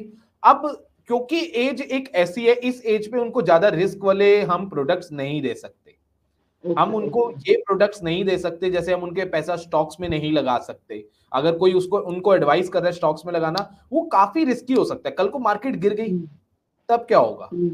अगर मैं उनका पैसा म्यूचुअल फंड्स, वो भी स्पेशली इक्विटी म्यूचुअल फंड्स पे लगवा दूं और कल को मार्केट गिर गई तब क्या होगा। हाँ, ये मैं कर सकता हूं कि म्यूचुअल फंड्स के अंदर काफी सारी कैटेगरीज होती है, तो कुछ कैटेगरी में मैं उनका कुछ अमाउंट इन्वेस्ट करवा सकता हूं, जैसे कुछ अमाउंट मैंने उनका एफडी में इन्वेस्ट करवा दिया, कुछ अमाउंट मैंने उनका एमएफ में, कोई ऐसी कैटेगरीज होती है जो एफडी से बेटर रिटर्न देती है और रिस्क भी उनमें कम होता है, तो ऐसी कैटेगरीज में इन्वेस्ट करा सकते हैं। या हम उनको ऐसे पेंशन प्लान भी बाय करवा सकते हैं जो गारंटीड उनको रिटर्न दे। क्योंकि मैं ऐसा क्यों बोल रहा हूं, क्योंकि 60 की एज है, वो रिस्क नहीं ले सकते, बट एफडी में करते तो एफडी में एक प्रॉब्लम है, आने वाले टाइम में, अभी तो इंटरेस्ट रेट बढ़ रहे हैं बट आने वाले टाइम में इंटरेस्ट रेट गिरने तय है और वो गिरेंगे ही गिरेंगे। तो जब इंटरेस्ट रेट गिरेंगे, तो आज तो मेरे को इंटरेस्ट आ रहा है, एज्यूम कर लेता हूं 1 लाख रुपए महीना, बट जिस दिन इंटरेस्ट रेट गिरेंगे मेरे को इंटरेस्ट आएगा महीने का 80,000 रुपए, तो 20,000 तो मैं वैसे ही माइनस हो जाऊंगा। तो हमें कुछ ऐसे प्रोडक्ट्स भी देखने होंगे उनके लिए जहां पे थोड़ा फिक्स्ड रिटर्न्स मिले, तो पेंशन प्लान्स आते हैं, वहां पे फिक्स्ड रिटर्न मिलता है, वन टाइम इन्वेस्टमेंट करके 8% 7% फिक्स्ड रिटर्न आता रहता है कुछ। तो कहने का मतलब है वहां पे थोड़ी सी डाइवर्सिफिकेशन कर सकते हैं, अगर सारा एफडी में ना डालें। बट 60 एज पे मैं उनको ये नहीं बोल सकता कि आप स्टॉक्स में इन्वेस्ट कर दीजिए, वहां रिस्क लीजिए ज्यादा रिटर्न के लिए, नहीं, वो चीज गलत हो जाएगी, क्योंकि उनकी जो इनकम है, हो सकता है कि वो अपनी रिटायरमेंट इनकम पे ही डिपेंडेंट हो। तो अकॉर्डिंग टू द सिनेरियो हम डिसीजन ले सकते हैं, हर किसी का अलग सिनेरियो है तो अलग डिसीजन बनेगा। राइट।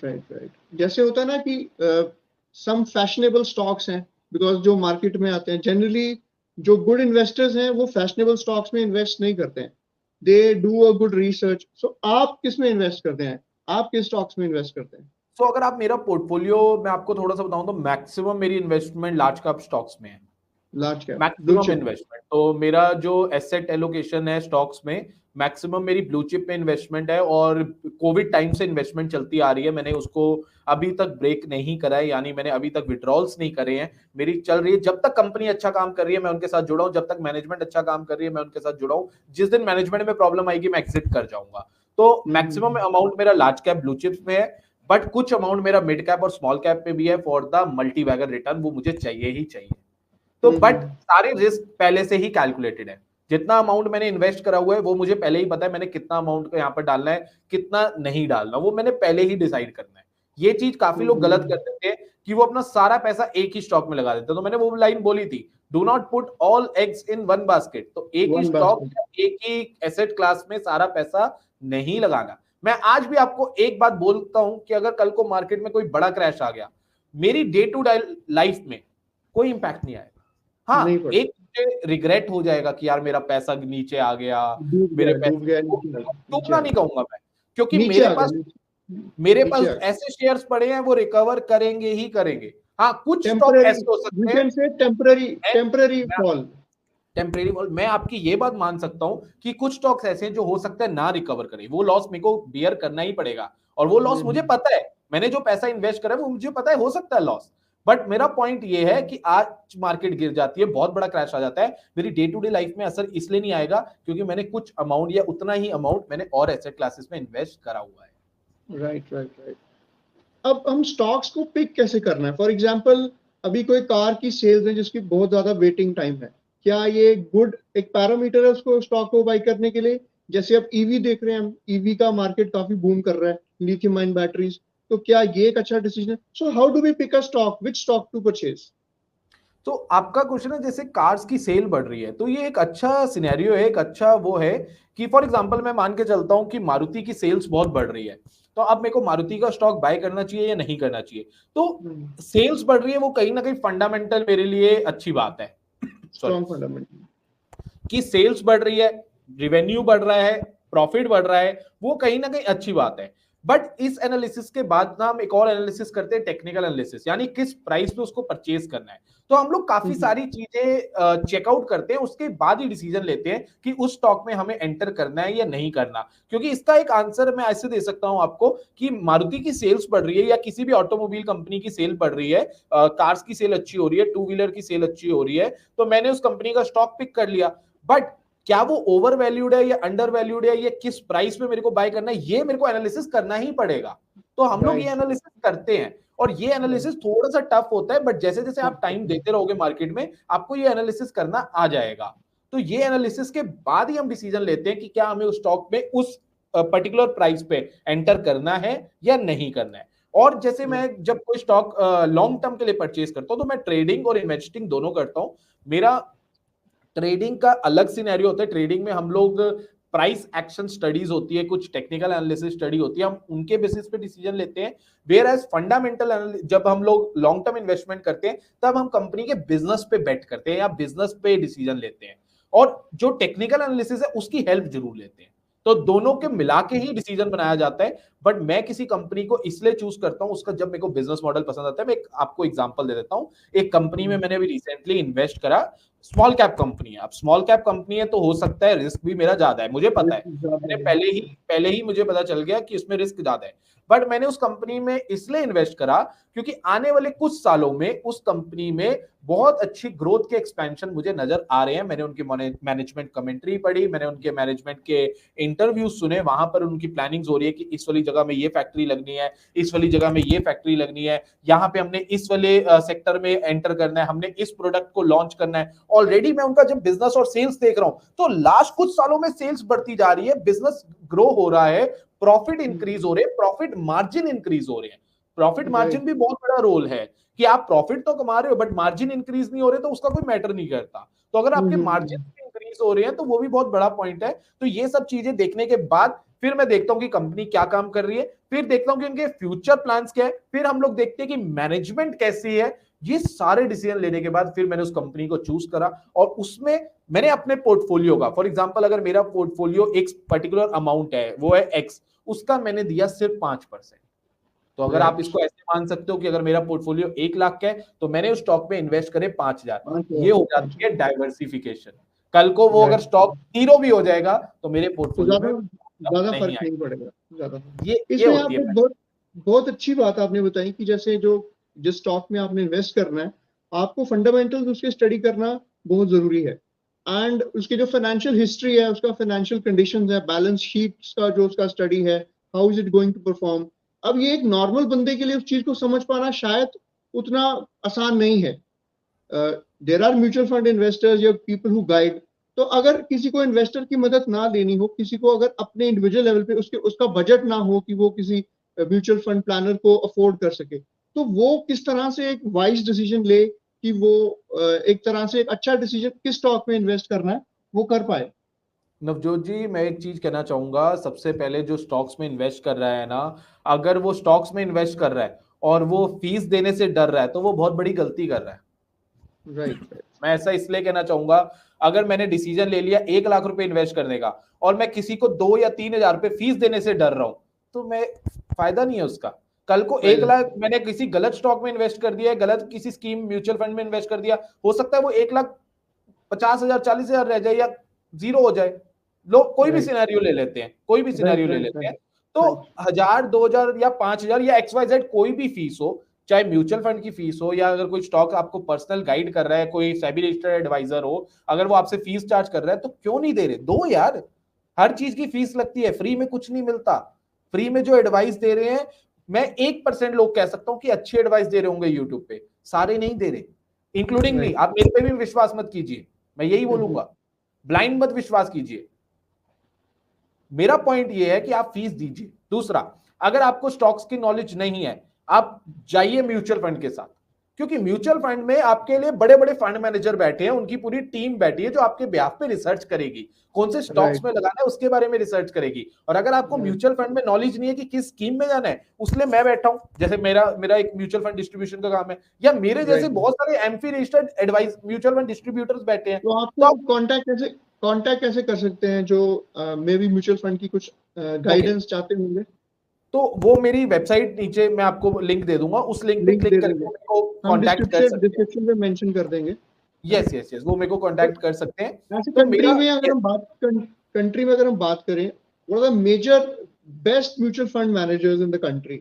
जैसे हम नेशनल लेवल पे बात करें, जैसे होता है ना, कुछ कंपनीज हैं, रजिस्टर्ड कंपनी डूइंग गुड, जिन पे वो ट्रस्ट कर सकते हैं, जो श्रोता है, उपभोक्ता है, तो उनके लिए अगर आप थोड़ा सा बताएं। तो ऐसे बहुत सारे म्यूचुअल फंड कंपनीज है, 47 एएमसीज इंडिया में अवेलेबल है। तो ट्रस्टेबल ऐसे तो मैं ये नहीं कह सकता कि कोई भी एएमसी ट्रस्टेबल नहीं है, बट हाँ मैं ये कह सकता हूं कि कुछ एएमसीज में नाम नहीं लेना चाहूंगा क्योंकि वो फिर एक बायसनेस आ जाएगी, बट राइट कुछ टॉप एएमसीज हैं, कुछ टॉप बैंक्स की वो एएमसीज हैं, वो काफी ट्रस्टेबल है as compare to some new AMCs. तो मैं ऐसे कहूंगा कि आप उन एएमसीज के साथ जा सकते हैं, और ऐसा नहीं है, कुछ न्यू एएमसीज भी कहूं तो अल्टीमेट वर्क कर रही है। आप म्यूचुअल फंड्स के, मैं अपने क्लाइंट्स की अगर रिटर्न्स की बात करूं, 20% प्लस सीएजीआर पे रिटर्न अर्न कर रहे हैं। और बाकी काफी मार्केट में भी अगर मैं कहूं तो बहुत, जो लोग पेशेंटली इन्वेस्ट करते हैं, अच्छे से सोच के इन्वेस्ट करते हैं और पेशेंस रखते हैं, डरते नहीं है, मार्केट क्रैश हो गई उसमें अपॉर्चुनिटी देखते हैं, क्योंकि मार्केट टेम्परेरी करेक्ट हो सकती है, परमानेंट नहीं हो सकती। ये आप मेरी बात आज भी लिख के ले लीजिए। तो आप लोग हेल्प लीजिए, और जो लोग इन्वेस्ट करना चाहते हैं, मैं चाहूंगा कि वो म्यूचुअल फंड के थ्रू स्टार्ट करें। म्यूचुअल फंड में बहुत सारी कैटेगरीज है, इसमें हेल्प लेने के लिए आप किसी भी म्यूचुअल फंड डिस्ट्रीब्यूटर के पास जाइए, हेल्प लीजिए और म्यूचुअल फंड से स्टार्ट कीजिए, वो थोड़ा बेटर है। उसके बाद जब आपकी रिस्क एपेटाइट बढ़ेगी तब आप स्टॉक्स में आ सकते हैं। Right right right right. मतलब आपने बहुत एक सही बात की कि अगर आप 1 लाख इन्वेस्ट कर रहे हैं तो कुछ 2-3 हज़ार खर्च करने में कोई ज्यादा प्रॉब्लम नहीं है। एटलीस्ट वो आपको ओवरऑल लॉन्ग टर्म में बेनिफिट देगा। हम आपका डिस्क्रिप्शन में डाल देंगे, आपके जो वेबसाइट का लिंक डाल देंगे, ताकि जो आपको अप्रोच करना चाहेंगे they can access your wisdom. अच्छा, किसको थैंक यू। स्टॉक्स में इन्वेस्ट करना चाहिए और किसको म्यूचुअल फंड में इन्वेस्ट करना चाहिए? स्टॉक्स में उसे इन्वेस्ट करना चाहिए जो रिस्क लेने की क्षमता ज्यादा रखता है, जिसको हम्म अपने रिटर्न्स म्यूचुअल फंड से भी ज्यादा चाहिए, अगर सिंपल वर्ड्स में कहूं तो। तो मैं भी, अब देखिए, मैं स्टॉक्स में भी इन्वेस्ट करता हूं, मैं म्यूचुअल फंड में भी करता हूं। मैं म्यूचुअल फंड में इसलिए इन्वेस्ट करता हूं कि मेरी लाइफ में मुझे डिसिप्लिन चाहिए, कि हर महीने कुछ अमाउंट इन्वेस्ट होना चाहिए, सेविंग्स होनी चाहिए, शॉर्ट टर्म मिड टर्म जो गोल्स है वो मीट होने चाहिए। फिर जब मैं स्टॉक्स में इन्वेस्ट करता हूं तो इसलिए करता हूं कि मुझे रिटर्न चाहिए 100%, 200%, 300%, 400%। तो वहां मेरी एक्सपेक्टेशंस बहुत ज्यादा है। म्यूचुअल फंड से मेरे को 100, 200, 300 नहीं मिलेंगे, वो मेरे को डायरेक्ट स्टॉक से ही मिलेंगे। बट ये मुझे पहले ही डिसाइड करना पड़ता है कि मुझे रिस्क कितना लेना है। तो स्टॉक्स में वो लोग इन्वेस्ट करें जिनको रिस्क लेना ज्यादा, मतलब ज्यादा रिस्क ले सकते हैं। और मैं कहना चाहूंगा, कॉमन सेंस इन्वेस्टिंग करिए ना। आप उन कंपनीज में पैसा लगाइए जिन कंपनीज के आप प्रोडक्ट यूज करते हो। तो मैं बहुत सारी कंपनीज को होल्ड करता हूं जिनके डेली बेसिस पे मैं प्रोडक्ट यूज करता हूं। तो अगर एक और चीज मैं बताता हूं, कभी कभी मैंने कोई शेयर महंगा भी बाय कर लिया हो ना, और अगर वो फंडामेंटली स्ट्रांग है और वो गिर भी जाए मार्केट में, तो मैं उसको दोबारा बाय करता हूं। तो मैं तो ये मान के चलता हूं कि इसमें सेल चल रही है। आपको जो चीज पहले पहले 200 की मिल रही थी, आज 100 की मिल रही है, अगर उसके फंडामेंटल्स नहीं चेंज हुए तो। अगर फंडामेंटल्स में चेंजेस आ गए, मैनेजमेंट में प्रॉब्लम आ गई, तब आपको 100 रुपए में एग्जिट ही करना है, 50% का लॉस बुक करना ही करना है। तो ये कुछ डिसीजंस होते हैं जो लेने पड़ते हैं, अगर नहीं लेंगे, मैंने ये सब मिस्टेक्स करी है, और मिस्टेक से ही सीखता है बंदा। तो ये सब चीजें सीखनी पड़ती है। Right right. जैसे आजकल T20 का जमाना है ना, तो लोग टेस्ट मैच खेलने के लिए तैयार नहीं है। तो मुझे लगता है स्टॉक और म्यूचुअल फंड्स का थोड़ा सा टेस्ट मैच की तरह, stay invested, stay put, so that buy right sit tight. Motilal Oswal की एक वो है tagline, buy right sit tight. एक बार सही चीज बाय करिए और उसको पकड़ के बैठिए, पैसा बनेगा, अपने आप बनेगा। तो क्रिप्टो में इन्वेस्ट करना कितना सेफ है? क्रिप्टो एज एसेट क्लास मुझे ठीक नहीं लगता है। मतलब मैंने अपना पर्सनली बहुत ही कम अमाउंट 1-2 बार इन्वेस्ट करा था, वो भी मैंने विड्रॉ कर लिया। तो मुझे क्रिप्टो एज एसेट क्लास नहीं समझ आया, बिकॉज मुझे ये नहीं पता कि मेरा पैसा अल्टीमेटली जा किधर रहा है।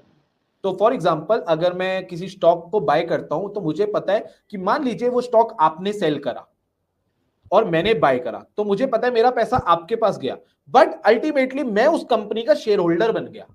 Right, you become an owner. पर जो क्रिप्टो है, मेरे को नहीं समझ आ रहा कि मेरा पैसा, हो सकता है कि जो बेच रहा है उसके पास जा रहा है या क्या सीन है, मेरे को वो एज एसेट क्लास नहीं समझ आया आज तक कि मेरा पैसा अल्टीमेटली यूज कहां हो रहा है। और दूसरा कि फॉर एग्जांपल जब बिटकॉइन आया या क्रिप्टो आया तो जब लोगों ने पैसा डाला वो गया कहां, ये किसी को नहीं पता। उसकी वैल्यूएशन कौन लगा रहा है, मार्केट तो लगा रही है कि उसको पैसा दे रही है, बट अल्टीमेटली उसके पीछे एसेट कौन है। मतलब मैं आप फॉर एग्जांपल कोई कंपनी, मेरे भी नॉन लोगों ने आई थिंक क्रिप्टो में करोड़ों रुपए बना लिए।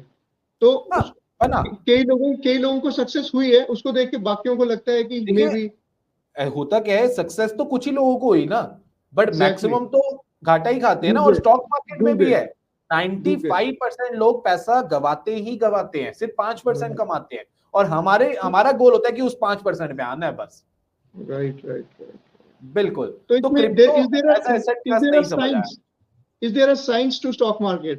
Can one get into that 5% bracket with proper financial management and use of advisors?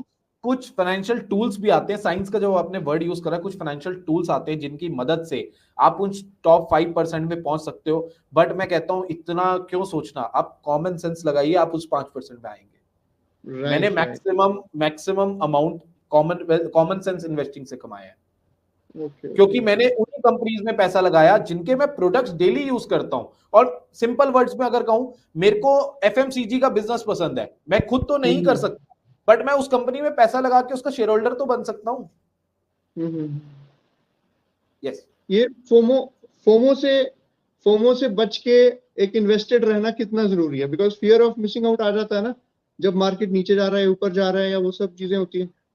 ये सब तो आएगा ही आएगा। इवन मेरे को भी फोमो फील होता है, कभी स्टॉक मिस हो गया तब फोमो फील होता है कि मेरे से मिस क्यों हो गया। अभी कुछ दिन पहले मेरे से एक स्टॉक मिस हो गया, अराउंड 600 समथिंग के आसपास मेरे को बाय करना था for the short term trade, and मैंने चार्ट पे उसको लगाया और उसके बाद मैंने उस पर ध्यान नहीं दिया, तो कुछ दिनों बाद वो 800 का हो गया। अब 800 पे मैं उसको बाय करने रोज जा रहा होता था, बट मेरे को डर भी लग रहा था कि यार ये अब गिर ना जाए। तो कहने का मतलब है, एक दो बार मेरा मन करा इसको बाय कर लूं, और ऐसे बहुत बार मैं बाय कर लेता हूं because of FOMO, fear of missing out, और उससे मेरे को लॉस होता है। तो वो चलो 800 वाला तो मैंने नहीं बाय करा, बट 800 वाला पहुंच गया 1200, तो वहां मेरे को रिग्रेट भी बहुत ज्यादा हो रहा है। तो रिग्रेट और फोमो दोनों ही होगा, बट आपको अपने ध्यान से ही चलना है, क्योंकि मार्केट में खतरा ज्यादा ही होता है। तो वो थोड़ा सा ध्यान से चलना है, मतलब सोच समझ के चलना चाहिए। मैं ये मान के चलता हूँ, मैं हर किसी को बोलता हूँ अगर आप स्टॉक्स में इन्वेस्ट कर रहे हो तो बस सोच समझ के करिए। अगर आप सही तरीके से सोच के समझ कर इन्वेस्ट करोगे ना, आप वेल्थ क्रिएट करके ही रहोगे। और ये मैंने अपने पिछले 7 साल के करियर में देख लिया है। पहले मेरे को नहीं बिलीव होता था, जब मैं 2017 में स्टार्ट करा टिल 2019 तक नहीं बिलीव हुआ, बट जब 2019-20 में मैंने इन्वेस्ट करा सही टाइम पे, सही सोचकर कौन सी कंपनीज में करना है, आज उसका रिजल्ट नजर आ रहा है। और अगले 5 साल बाद शायद अगर आप और मैं फिर पॉडकास्ट कर रहे होंगे, तो हो सकता है कि वो बहुत अच्छा रिजल्ट दे दे। एब्सोल्युटली जसकीरत जी, ऐसे जनरली बच्चों को या यूथ है उसको होता है ना फैंसी कार्स लेने का शौक, Ferrari, Lamborghini and all that, तो उसके लिए कई लोग इन्वेस्टमेंट करते हैं स्टॉक्स में ताकि हम इजी मनी और जल्दी से मनी बना लें। उनको आप क्या कहेंगे? नहीं, गलत है सर नवजोत जी, इजी मनी नहीं है स्टॉक मार्केट। जो बोल भी रहा है ना, अगर कोई बोल रहा है मार्केट में कि आप मेरे पास आइए मैं गारंटेड रिटर्न दिखाता हूँ, मत जाना, बिल्कुल मत जाना, मैं पहले ही मना कर रहा हूँ। कोई इजी रिटर्न नहीं है, ये अली बाबा का खजाना नहीं है, ये अली बाबा की गुफा नहीं है। यहाँ पर पैसा धीरे ही बनता है। और अगर मैं एक चीज बोलना चाहूँ, एक वर्ड में बोलना चाहूँ, यहाँ पे आपको कछुए की चाल चलनी पड़ती है, खरगोश की नहीं। धीरे चलने में पैसा ज्यादा है, जल्दी चलने में नहीं है। राइट। तो अगर आप श्रोताओं के लिए अगर कोई 3 large cap top mutual funds बताना चाहें अभी currently, which ones are making the मतलब देखिए, मैं स्कीम का नाम नहीं दूंगा क्योंकि ऐसे मेरे को अलाउड नहीं होता, और बट मैं ये कर सकता हूँ कि किस कैटेगरी में आप स्टार्ट कर सकते हैं, इसका गाइडेंस मैं जरूर दे सकता हूँ। इसमें एक और क्वेश्चन अगर ऐड कर दूं कि आप आने वाले समय में कौन से सेक्टर्स को उठता हुआ देख रहे हैं? That you can answer in that sense कि which sectors are going to give a good returns in next 5 years की बात कर लें अगर हम।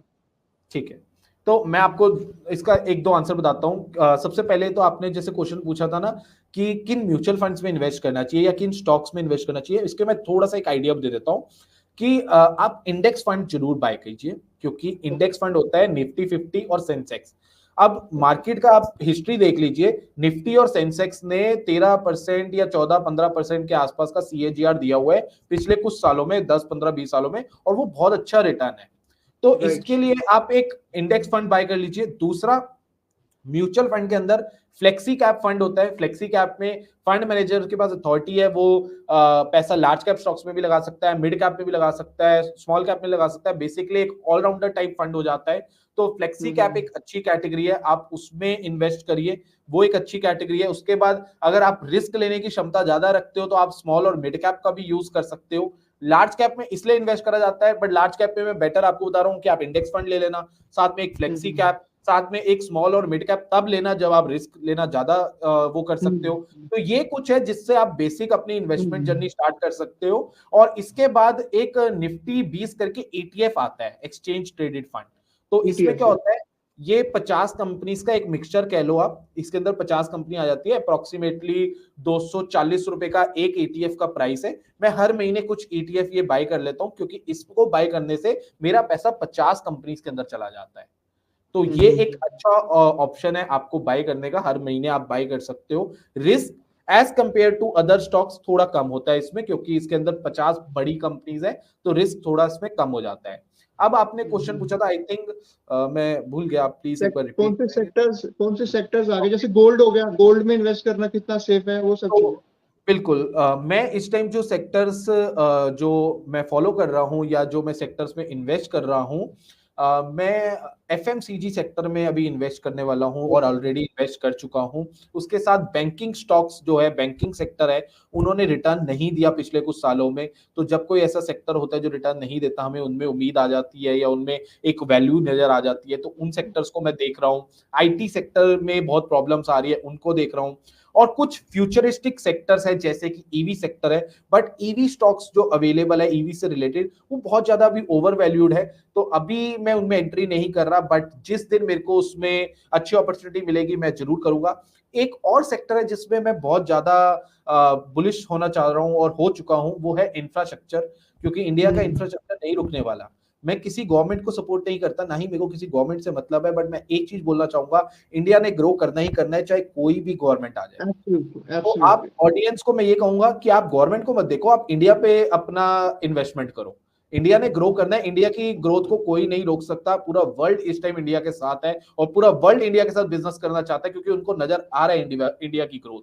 तो इंफ्रास्ट्रक्चर पे बहुत डेवलपमेंट होनी है। इंफ्रास्ट्रक्चर से रिलेटेड वायर्स कंपनीज पे मेरे को काफी अच्छा लगता है, क्योंकि उन जब इंफ्रास्ट्रक्चर में ग्रोथ आएगी तो वायर कंपनीज को भी बहुत स्कोप मिलेगा। तो कुछ सारे सेक्टर्स एक दूसरे से मिले जुले होते हैं या लिंक्ड होते हैं। तो ये सारे कुछ सेक्टर्स हैं जिनको मैं देख रहा हूँ पर्सनली, इनमें से स्टॉक्स परचेज करने स्टार्ट कर रहा हूँ। Right, very rightly. और आपने बहुत ही राइटली इस चीज को मतलब पुट अप किया कि कहाँ पे इन्वेस्टमेंट की जा सकती है। और मतलब एक फाइनेंशियल एडवाइस, आई थिंक काफी श्रोताओं को एक क्लैरिटी आई होगी, क्लैरिटी ऑफ थॉट आया होगा।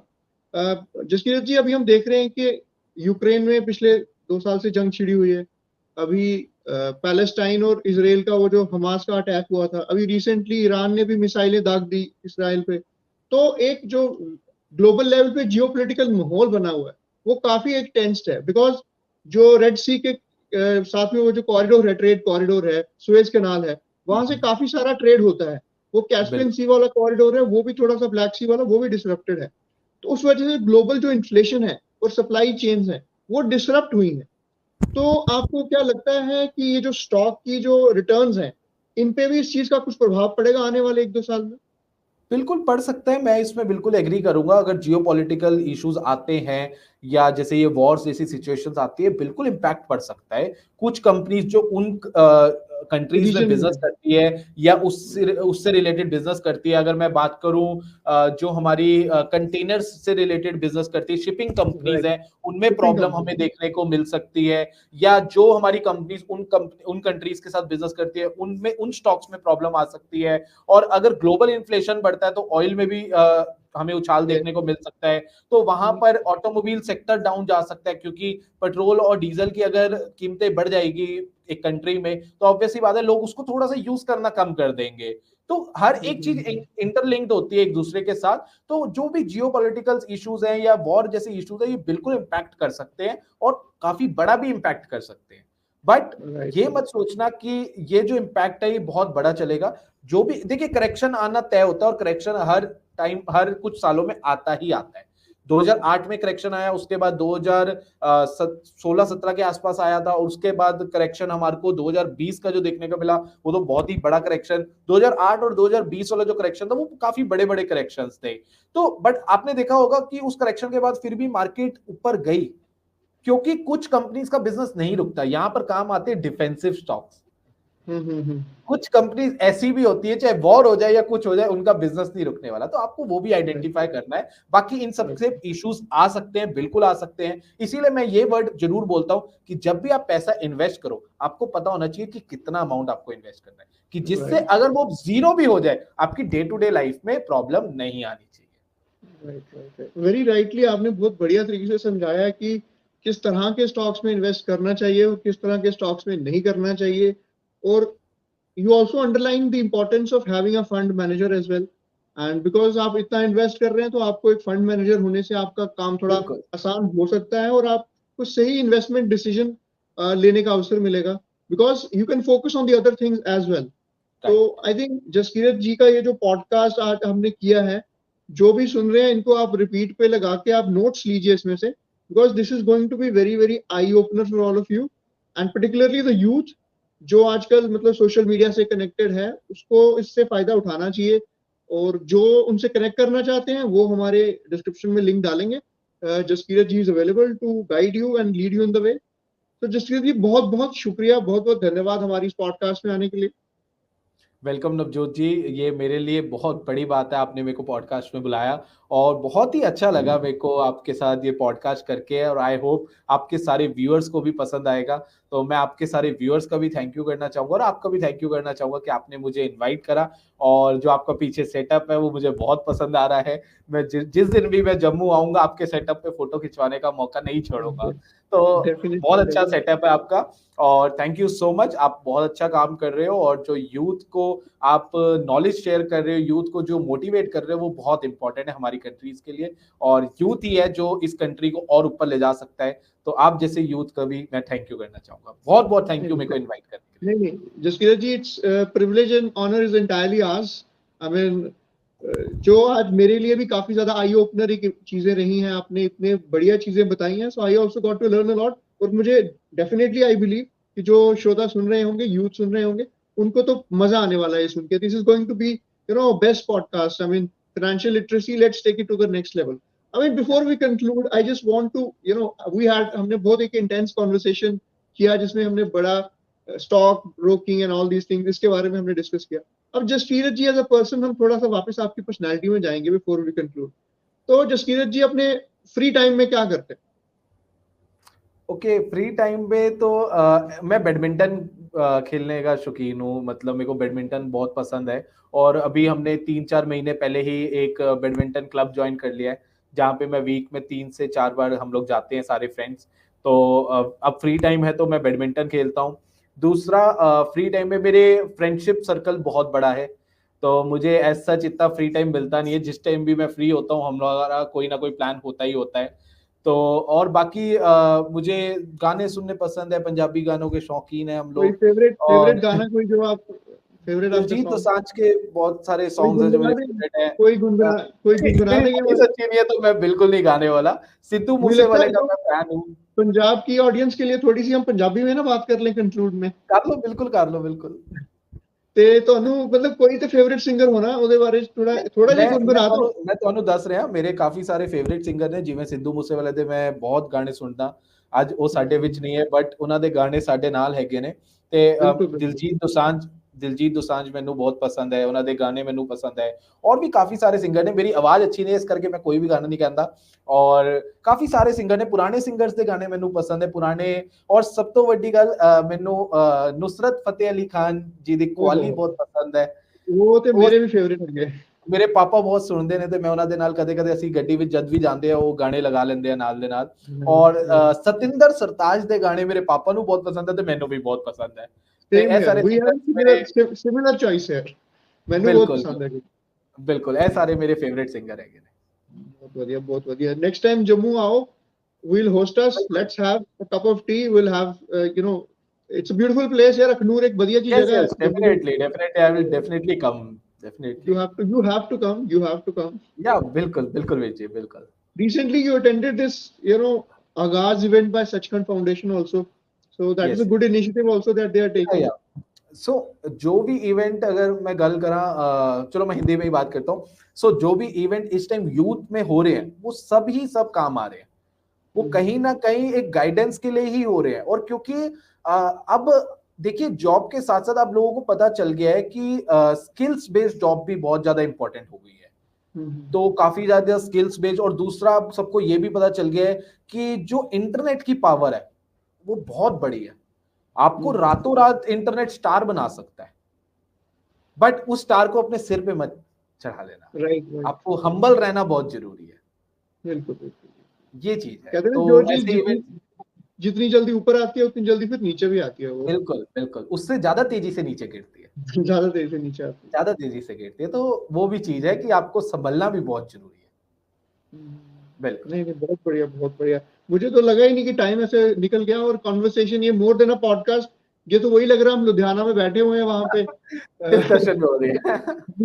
गपशप चल रही है। पॉडकास्ट की यही खास बात है कि पॉडकास्ट में आप जो भी बोलते हो अपने मन से बोलते हो, मन से। हमारी कोई भी क्वेश्चंस, मुझे ऐसा नहीं फील हुआ कि कुछ स्क्रिप्टेड है। पॉडकास्ट की खास बात ही यही है, आपने जो भी मेरे से पूछा मैंने अपने मन से बताया। तो पॉडकास्ट की खास बात यही है कि आप मन की बात शेयर करते हो। मन की बात, यस, बिल्कुल।